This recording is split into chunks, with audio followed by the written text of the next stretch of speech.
Tecno has tried something new with the Camon 19 series, which seems a bit unorthodox. The Neo, the Pro, and the Pro 5G. The main difference between the Pro and the 5G is this. The Pro has a Mediatek Helio G96 processor, a 50 megapixel 2x telephoto camera, laser autofocus, and a 32 megapixel selfie camera. The Camon Pro 5G has 5G, a Mediatek Dimensity 810 CPU, no telephoto camera, no laser autofocus, and a 16 megapixel selfie camera. It's a proper Matrix moment. Choose the Camon 19 Pro and you have all the camera goodies at the price of 5G. Choose the Camon 19 Pro 5G and get 5G but lose all the bonus camera goodies, which is a straightforward decision for me really. 5G can take a hike.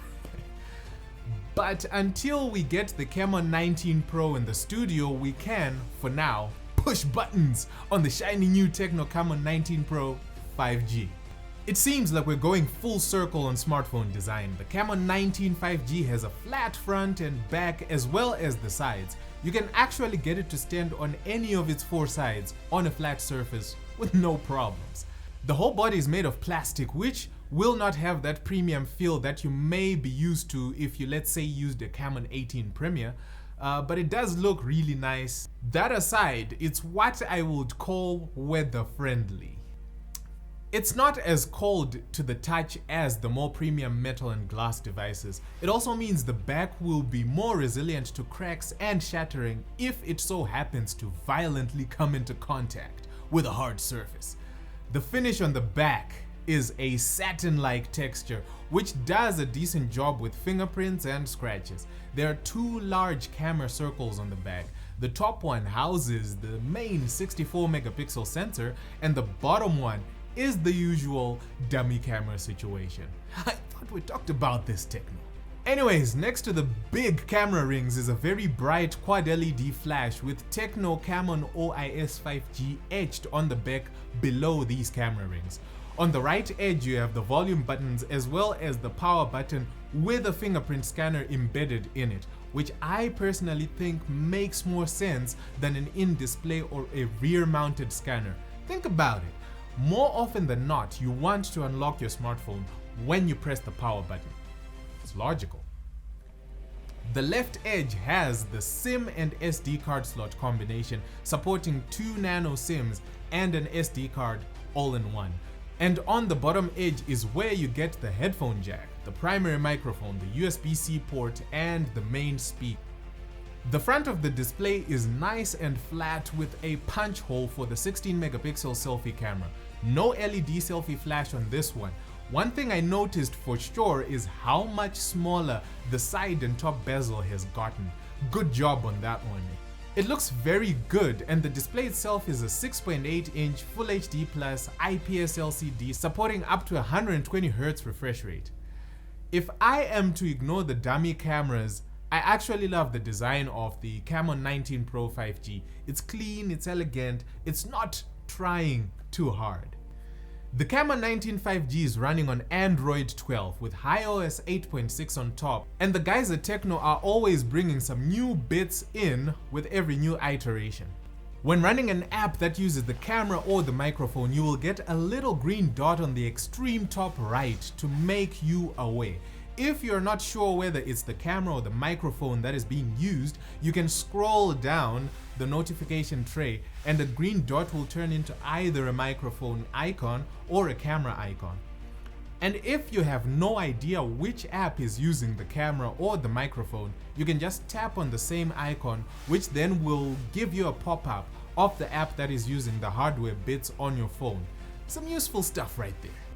The Camon 19 comes with an FM radio built in, but to move with the times without neglecting Africa, they have done what the big boys in the smartphone world have skipped on: an FM radio app with online radio built in. So if you have the internet and the capacity to stream online radio, you can within the FM radio app, but also if you are off the grid or streaming radio is a luxury that you cannot afford, you can still plug in your pair of earphones and listen to local radio channels broadcasting in your area. Very progressive thinking.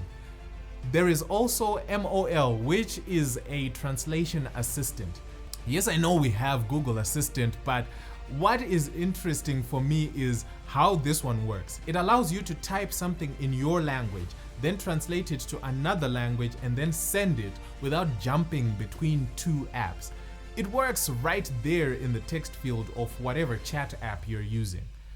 So you type whatever you wish to type, you highlight it and select the option that says translate, then pick the language you are using and the language you want to translate to. It works better than I expected for translating Shona from English. It's impressive. Lightning multi-window is another, with simple gestures like swiping up with 3 fingers. You can send an open app to floating window mode and open another app, and when you're done with the other app, you can just maximize the app that is in floating window and resume where you left off. It's pretty useful when you're on WhatsApp and you want to search for something really quickly on Chrome and then go back to WhatsApp. As much as the software has a number of good and useful features, it also has its fair share of flaws. The overall software experience is clunky. When you're entering and leaving apps, there are short moments of stuttering that happens with the animations, which does a disservice to the 120Hz display refresh rate. The display panel itself is also not executing the smooth 120Hz well. Whilst it definitely is getting a 120Hz signal from the CPU, the pixels themselves are not responding fast enough. So the faster you scroll, the less sharper the images displayed will be. So in the end, the experience I was getting with the 120Hz on the Camon 19 Pro 5G was not as good as the 90Hz on my Huawei Mate 40 Pro. It's such a shame that the software experience is clunky. It then makes the Camon 19 Pro 5G feel like it has room for improvement. It is worth pointing out that the devices I have are for testing and not the retail versions, so this might be an isolated incident, and because it's software, it's something that an update can take care of. Regardless, I didn't experience any app crashes or even slow app launches. The stutter when entering or leaving apps seems to be cosmetic only and not hampering the overall performance of the device. It's also got memory fusion tech, so even though it has 8 gigs of RAM, it can expand it to 11 gigs at the user's request. How this works is it takes advantage of the faster internal storage of the smartphone. A portion of this storage, which Tecno quotes as up to 3 GB, is assigned to the duty of RAM in the event that you need the extra memory. The unit I have also has 256 gigs of internal storage, which is plenty for the majority of users. The battery performance is also not the best, especially compared with other devices in the Tecno lineup. It has a 5000 mAh unit which faced a 51% power drop after our 3-hour endurance test. The Tecno Spark 7, for example, faced a 32% drop in battery life with the same sized battery, and the Camon 18 Premier with a smaller 4750 mAh battery only faced a 40% power drain. I'm thinking it's a combination of 2 things causing the Camon 19 Pro 5G to have poor battery life compared to its other siblings. The software optimization and the fact that the refresh rate was pinned at 120Hz, putting the power draw in a worst case scenario for it. In the end, the performance of the Camon 19 Pro 5G is good enough. It's not the fastest Tecno you can get, neither is it the most power efficient, but maybe the cameras will change that. Maybe. Really, the Camon 19 Pro 5G has 2 cameras, a 64 megapixel rear camera and a 16 megapixel selfie camera. It's a great camera.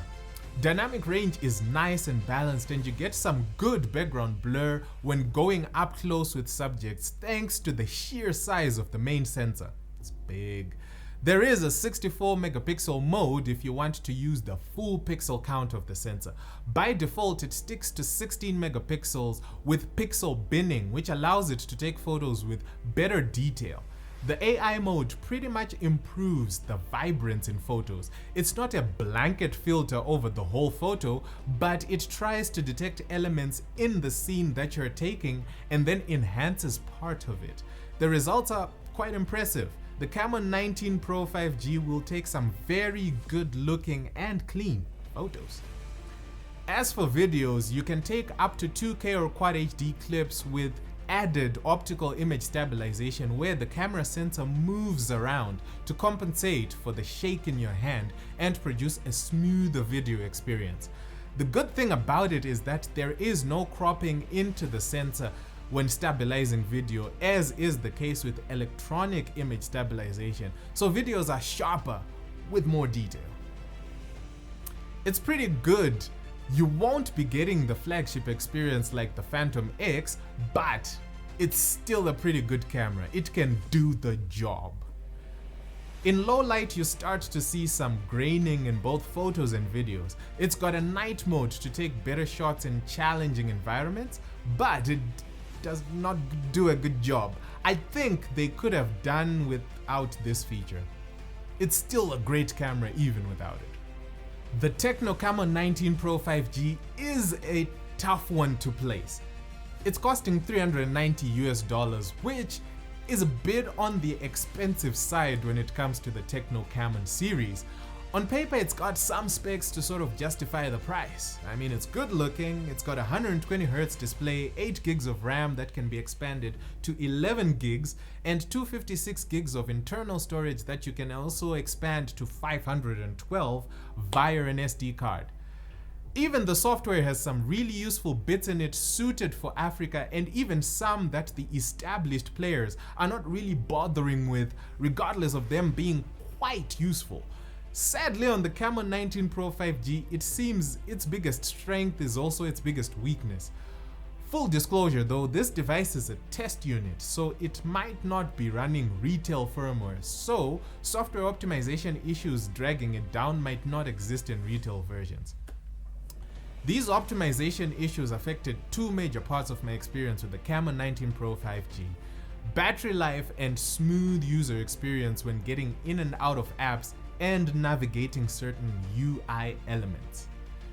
The biggest one for me is just how it feels like Tecno took a few steps back with the Camon series. The Camon 18 Premier from last year uses the same chipset as the one in the Camon 19 Pro, the non-5G variant. It's got a more versatile camera system, the display is a beautiful OLED panel with the same 120Hz refresh rate, and the materials and build quality can trick you into thinking it's a flagship smartphone. If you need the latest Tecno Camon and you are not fussy about 5G, I would recommend the non-5G variant of the Camon 19 Pro. Otherwise, I still feel the Camon 18 Premier from last year is still the Camon to get. There is a reason why it was the best mid-range smartphone of 2021, and at $350 when the Camon 18 Premier was launched, it is still a whole $40 cheaper than the Camon 19 Pro 5G. Now, considering that the Camon 18 Premier is now probably cheaper than it was at launch, it just makes it a lot more value than the Camon 19 series. If I were to choose, I would still go for the Camon 18 Premier because it just seems like an overall better package from Tecno. Let me know what you think. Thanks for watching.